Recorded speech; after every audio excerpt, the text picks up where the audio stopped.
দাদা আমাকে একটা চা দাও তো, খাবো। হ্যাঁ বসো, দিচ্ছি।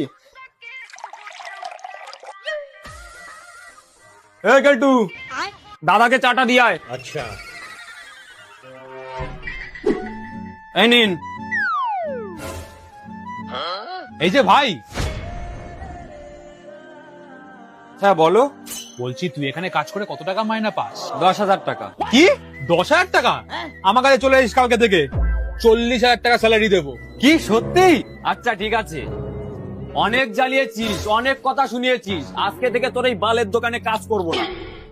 কেন? অত শুনতে হবে না, এখানে 10,000 টাকা দিতিস, আমি এখন অন্য জায়গায় 40,000 টাকার কাজ পেয়ে গেছি। আচ্ছা ঠিক আছে। এ ভাই তুই শোন। হ্যাঁ দাদা বলুন। তুই সকালবেলা এসেছিলিস না কাজ করার জন্য? হ্যাঁ হ্যাঁ দাদা। কাল সকাল থেকে চলে আসবি, 10,000 টাকা মাইনা। ঠিক আছে। Download ShareChat.